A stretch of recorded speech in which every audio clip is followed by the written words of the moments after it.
Alguns animais definem as eras em que vivem ou viveram. Hoje, o reino animal é definido pelos grandes felinos da África e Ásia ou pelos enormes mamíferos das savanas africanas, remontando ao tempo dos dinossauros, e o gosto de tiranossauros ou triceratops entraram para a história para representar esses répteis extintos como um todo. Antes disso, talvez fossem os primeiros sinapsídeos, como o Dimetrodon de vela, ou talvez até os invertebrados bizarros do Cambriano, que definem a era paleozoica para a era cenozoica, o período de tempo que se seguiu à queda dos dinossauros. No entanto, só pode haver um concorrente, Mammutus, também conhecido como mamute lanoso. Esses elefantes extintos podem ser encontrados em museus, livros e até filmes em todo o mundo, praticamente em qualquer lugar que se refira à era cenozoica.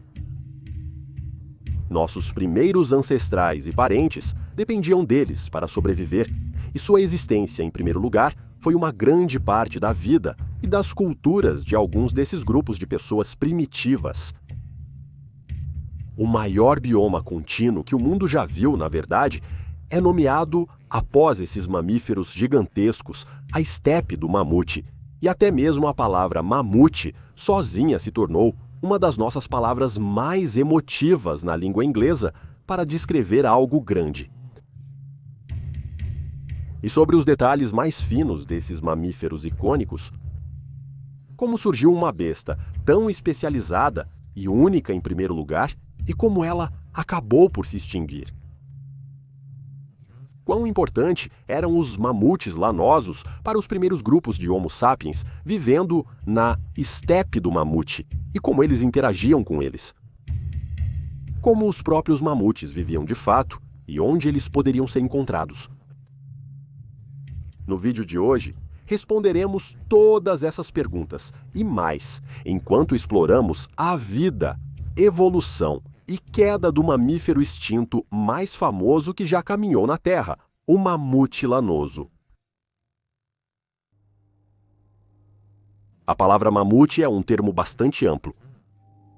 O nome se refere, ou pode ser usado para se referir, a qualquer animal dentro do gênero Mammutus, um grupo de proboscídeos extintos da família Elephantidae, intimamente relacionados aos elefantes modernos. O vídeo de hoje se concentrará principalmente em uma das espécies de mamute, Mammutus primigenius, a espécie que era mais prevalente na estepe de mamute no final do Pleistoceno, quando nossos primeiros ancestrais Homo sapiens começaram a colonizar o mundo. Na verdade, é apenas o Mammutus permagenius, que passou a ser conhecido como mamute lanoso, como resultado de seu longo casaco de pelo grosso, capaz de protegê-lo dos elementos severos das planícies abertas e tundras ao longo da estepe de mamute. O mamute lanoso, devido à sua proximidade com os humanos antigos e restos preservados imaculadamente, está entre um dos animais pré-históricos mais bem estudados e, como resultado, mais precisamente reconstruídos de todos. Carcaças congeladas são frequentemente descobertas sob o permafrost gelado da Sibéria, e sabemos muito sobre esses animais a partir de seus esqueletos. O esqueleto completo do mamute lanoso já é conhecido pela ciência. Os mamutes lanosos em vida tinham um tamanho semelhante aos elefantes africanos modernos, ou seja, aproximadamente 2,5 a 3,5 metros de altura nos ombros nos machos e 2,6 a 2,9 metros. Os machos eram, em alguns casos, 2 vezes o peso das fêmeas, com os machos estimados para atingir um máximo de 8 toneladas métricas e as fêmeas 4 toneladas métricas. Mesmo ao nascer, esses animais eram grandes. Acredita-se que os bebês mamutes pesavam cerca de 90 kg no momento em que seus pés tocavam o chão gelado. Apesar de os elefantes modernos serem encontrados apenas em regiões quentes, as planícies e florestas da África subsaariana e as selvas do sul da Ásia, os mamutes eram o completo oposto em termos de habitat e estavam bem equipados para isso. O nome do mamute lanoso vinha de uma espessa cobertura de pelo, dividida em duas camadas distintas. Uma cobertura espessa e resistente por fora, composta por longos pelos de guarda, protegia uma camada interna suave e quente de pelos mais curtos, permitindo que os mamutes defendessem com segurança seus corpos massivos contra os ventos uivantes e as temperaturas frígidas do extremo norte. No entanto, é um equívoco comum que todos os mamutes lanosos eram de cor marrom escuro. Estudos sobre os genes presentes nos pelos preservados de mamutes permitiram aos cientistas entender que os mamutes apresentavam uma variedade de cores. Esses enormes mamíferos podiam ser encontrados em uma variedade de tons de marrom, tanto claro quanto escuro, mas alguns eram quase pretos. Outros eram muito mais claros, variando de ruivos pálidos até loiros.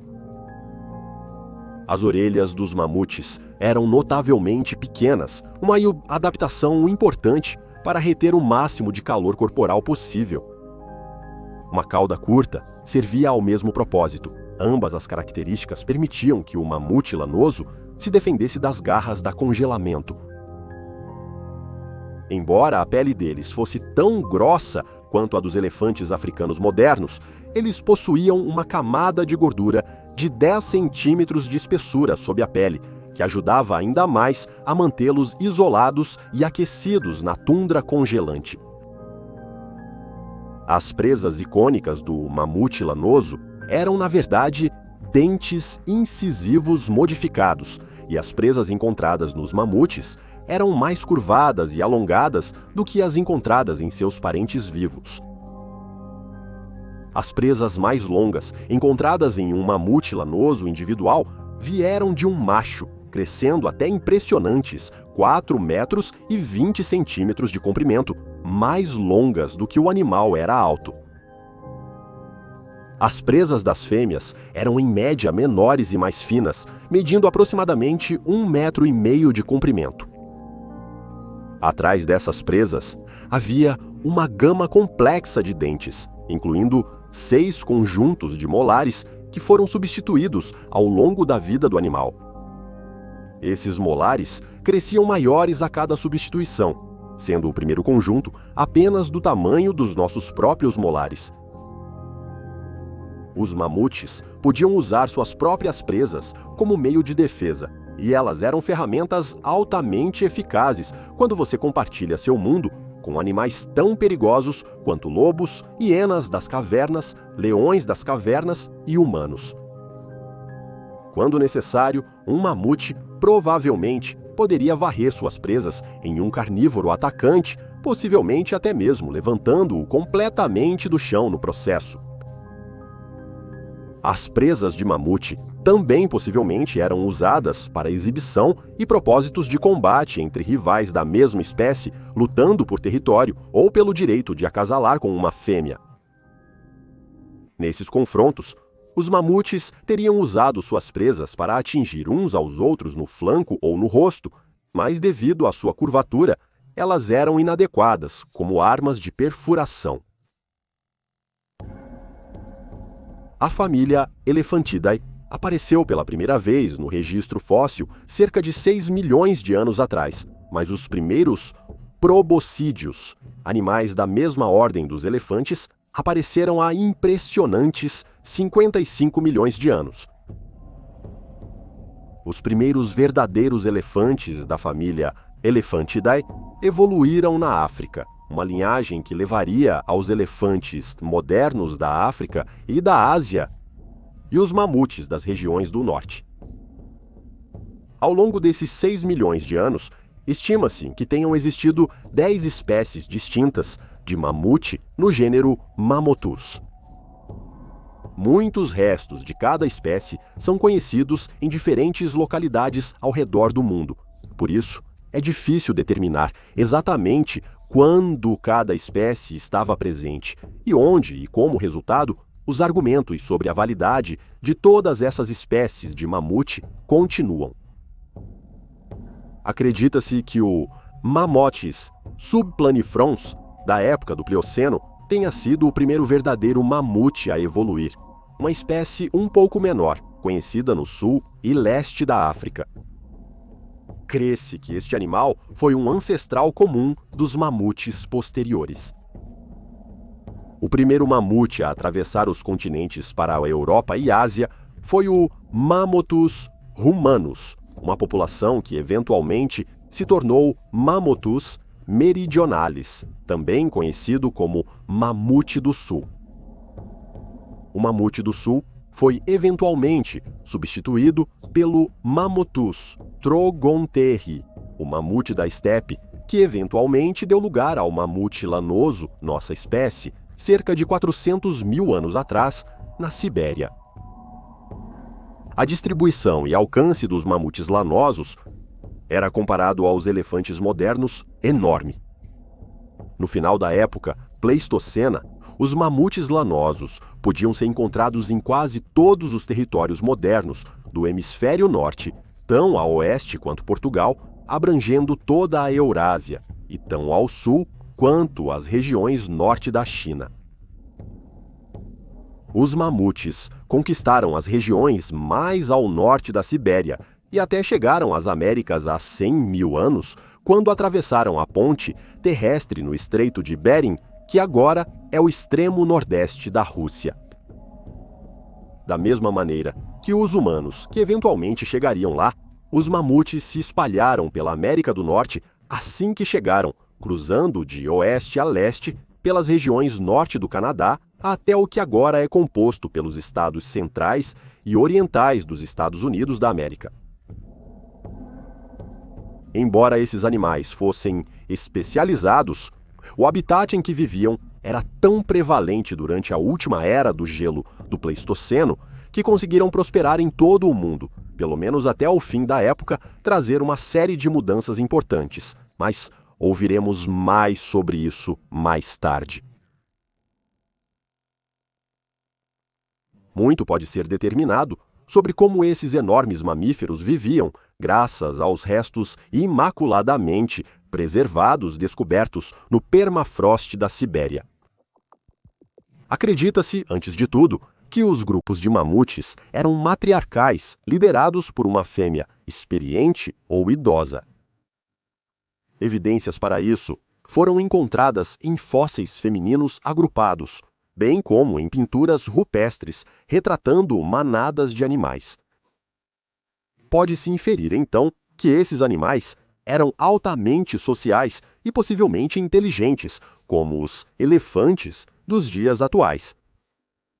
Também se acredita que, como os elefantes modernos, os mamutes lanosos podem ter formado grandes manadas, compostas por vários grandes grupos familiares para fins defensivos, em épocas de migração sazonal.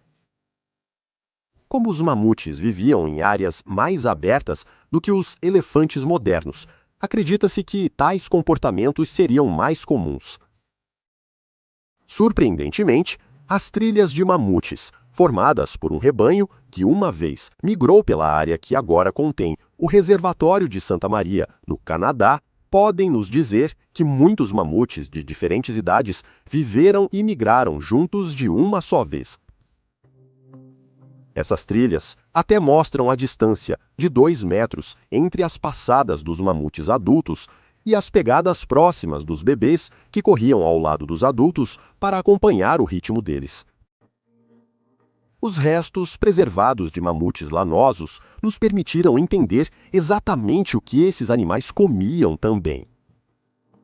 Esses gigantes mamíferos eram estritamente herbívoros, prosperando em uma vasta variedade de juncos, gramíneas e arbustos que povoavam os espaços abertos e florestas da estepe de mamute no final do Pleistoceno. Os mamutes complementavam suas dietas com plantas floridas que teriam crescido nos vastos prados durante os meses de verão, bem como musgos, ervas e materiais de árvores. Essa ampla variação na dieta teria ajudado a suportar seu enorme crescimento, e estima-se que o adulto médio pode ter precisado de até 108 quilogramas de comida para se sustentar todos os dias, forrageando por até 20 horas ao longo desse tempo. A tromba era usada para arrancar gramíneas da terra, que eram então levadas até a boca. Uma vez na boca, a comida era mastigada com dentes de coroa alta, que eram bem adaptados às suas dietas de matéria vegetal resistente. Mais esmalte nos dentes permitia que os mamutes mastigassem suas dietas especializadas por mais tempo, sem danificar seus molares. Também se pensa em alguns casos que os mamutes lanosos poderiam ter usado suas enormes presas como pás para limpar a sujeira e a neve da terra, a fim de obter matéria vegetal dentro. Acredita-se também que os mamutes lanosos, como os elefantes modernos, tenham crescido durante grande parte de suas vidas, muito além de atingir a maturidade. Acredita-se que os machos tenham crescido até atingirem a idade de 40 anos, 25 nas fêmeas. O último conjunto de dentes surgia quando um mamute tinha 30 anos de idade, e quando esses molares se desgastavam, o mamute não conseguia mais mastigar comida. Isso resultaria no animal eventualmente sucumbindo à fome. Estudos sobre a vida e a expectativa de vida dos mamutes indicam que eles podem ter vivido até cerca de 60 anos de idade, e a maioria dos indivíduos de mamute morreu no inverno ou na primavera, quando o hemisfério norte estava no seu mais frio. Os bezerros de mamute geralmente nasciam durante os meses de primavera e verão, com a temporada de acasalamento ocorrendo do final do verão ao outono. Acredita-se que as mães tinham um possível período de gestação de cerca de 21 a 22 meses no total, semelhante aos elefantes modernos. Anualmente, acredita-se que os mamutes machos entravam em um período conhecido como must, da mesma maneira que os elefantes modernos. Isso era caracterizado por um comportamento extremamente agressivo e a produção de um cheiro conhecido como temperin, criado através de glândulas entre os olhos e as orelhas. Níveis elevados de testosterona teriam tornado um mamute em must um dos animais mais perigosos do planeta. Incrivelmente, os cientistas até conseguiram discernir a presença de várias doenças ósseas a partir dos restos de mamute. 2% de todos os indivíduos de mamute descobertos sofriam de osteoartrite, alguns dos quais podem ter acabado com vértebras fundidas como resultado. A inflamação das vértebras era comum, assim como infecções ósseas como a osteomielite. Fraturas estão presentes nos ossos de alguns indivíduos, e moscas parasitas foram encontradas no conteúdo intestinal de alguns dos mamutes lanosos mais bem preservados. Além disso, deslocamento de dentes, deformidades e até mesmo cânceres são conhecidos por terem ocorrido em uma proporção surpreendentemente alta de mamutes. Acredita-se que muitos desses problemas se tornaram mais prevalentes quando o número de mamutes diminuiu no final do Pleistoceno e a endogamia se tornou um acontecimento mais comum. Ao longo do período do Paleolítico Superior, entre 30.000 e 40.000 anos atrás, os mamutes lanosos que viviam na Europa e na Ásia teriam começado a observar estranhas novas criaturas entrando em suas terras. Macacos andando eretos, carregando ferramentas de pedra e madeira, estabelecendo comunidades temporárias na estepe dos mamutes, vestindo peles de animais selvagens. No momento em que os humanos modernos entraram no domínio do mamute lanoso, no entanto, os neandertais já haviam chegado, descendentes de populações de humanos primitivos que viviam na Europa. Os neandertais já estavam caçando mamutes no momento em que os humanos modernos os encontraram e estavam usando presas e ossos de mamute para fazer ferramentas e estruturas simples. Os humanos, por sua vez, devem ter ficado chocados com seus primeiros encontros com mamutes na estepe. E em algumas comunidades e áreas, os mamutes se tornariam uma parte fundamental do estilo de vida dos primeiros Homo sapiens e Homo neanderthalensis. O mamute lanoso é, na verdade, o terceiro animal da Era do Gelo mais comumente retratado na arte rupestre do período paleolítico. Mais de 500 representações distintas de mamutes na arte são conhecidas da Era do Gelo, e essas representações assumem formas variadas. Mamutes foram recriados nas faces das rochas e no interior das cavernas, usando tintas primitivas compostas por tipos de ocre. Sua semelhança foi gravada em superfícies rochosas e, em algumas circunstâncias, a arte de mamute até foi encontrada em forma de escultura, trabalhada de maneira intrincada a partir de pedra, osso, chifre ou até mesmo marfim de mamute. Um dos locais mais importantes para as representações de mamutes da Era do Gelo é a caverna de Rouffignac, na França, com 159 mamutes individuais representados em suas paredes. Muitas dessas peças de arte primitiva foram encontradas junto com ferramentas de pedra, o que nos permite datar com precisão quando foram construídas e por qual espécie humana. Por mais importantes que os mamutes lanosos fossem para os humanos em uma escala simbólica e cultural, talvez fossem muito mais importantes como recurso.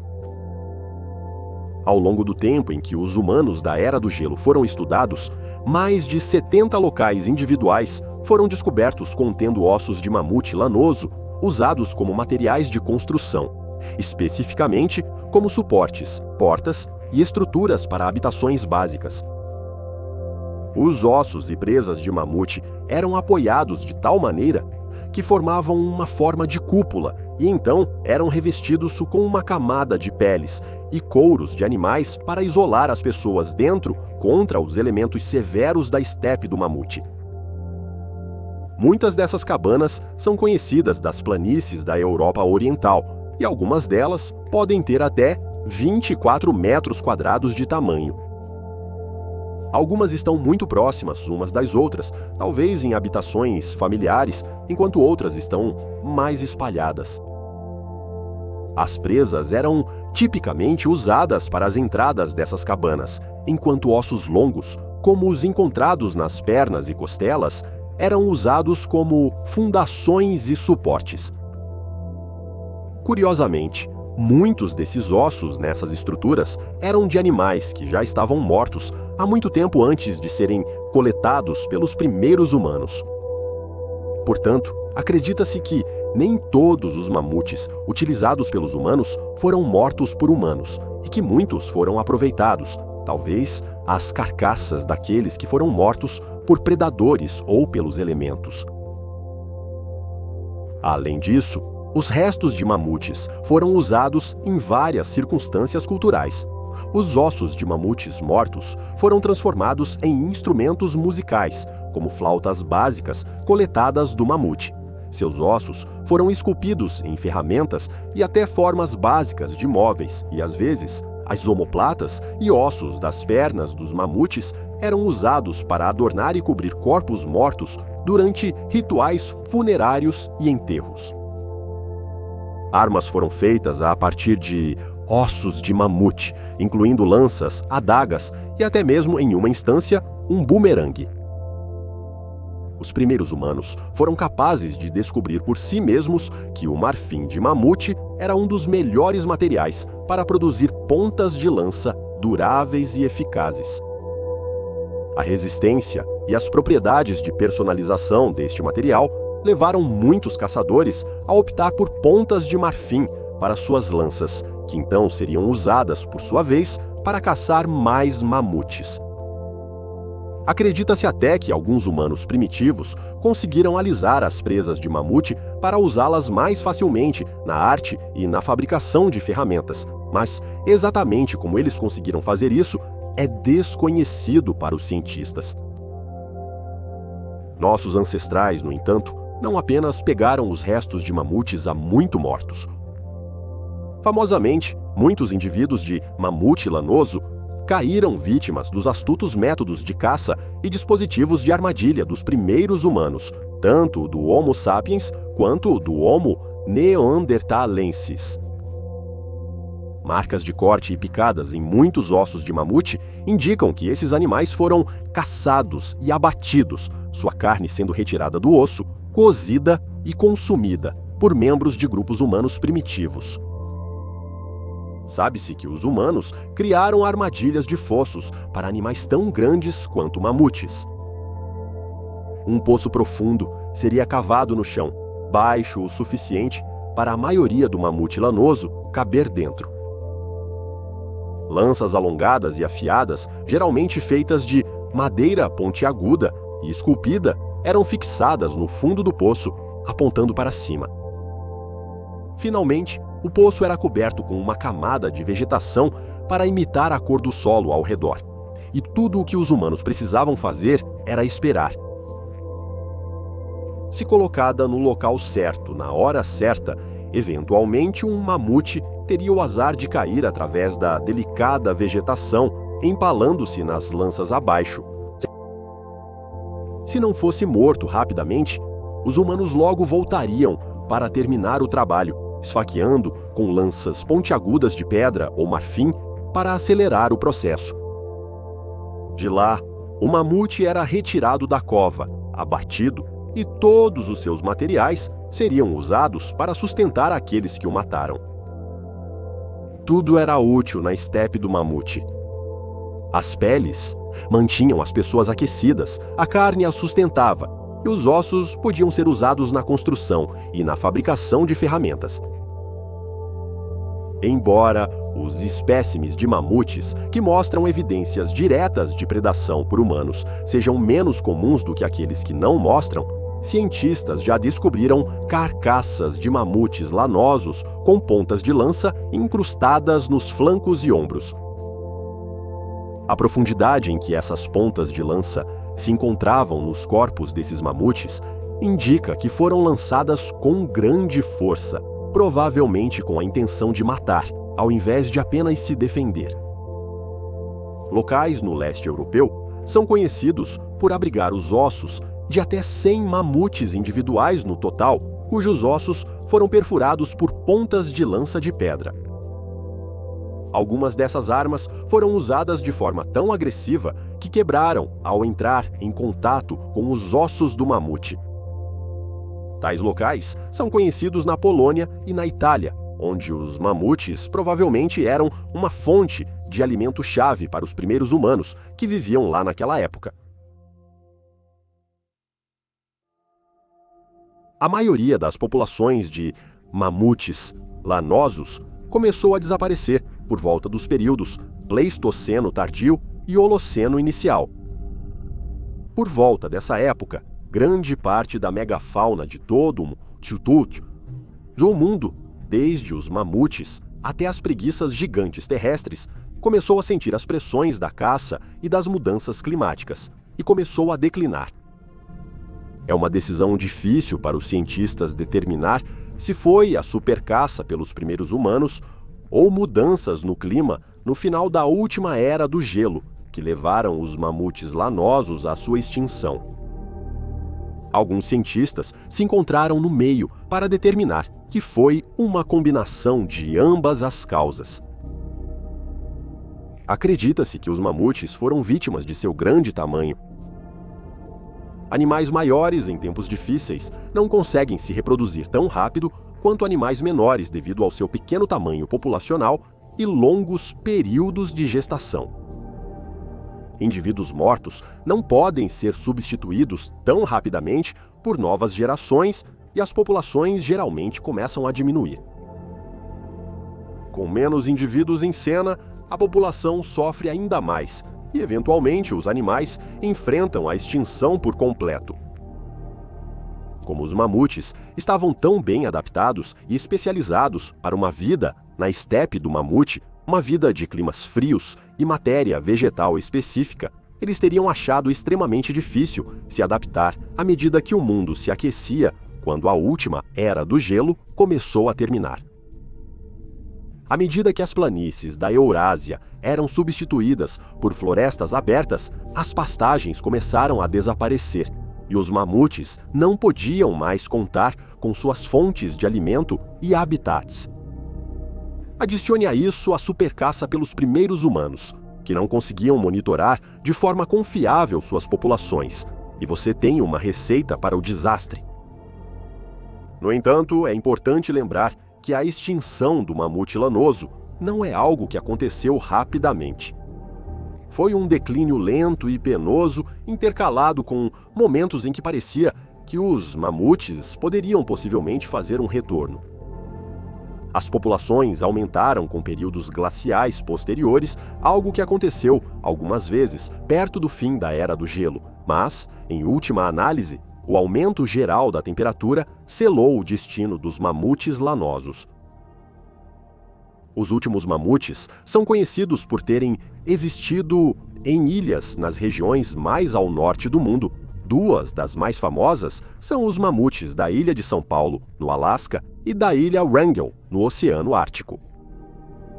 Estes últimos foram os últimos mamutes lanosos sobreviventes, e eles conseguiram resistir até apenas 4.000 anos atrás, cerca de 500 anos depois que as pirâmides de Gizé foram construídas. Privados de seus amplos espaços abertos e diversificado pool genético, esses últimos mamutes eram pequenos em estatura e muitas vezes mais doentes do que seus antigos homólogos do continente, e logo descobriram que essa era uma maneira insustentável de manter uma espécie viva. É provável que essa população tenha morrido de causas naturais antes que os caçadores pudessem chegar à Ilha Wrangel para terminar o trabalho, mas a interferência humana em seus últimos anos não pode ser descartada.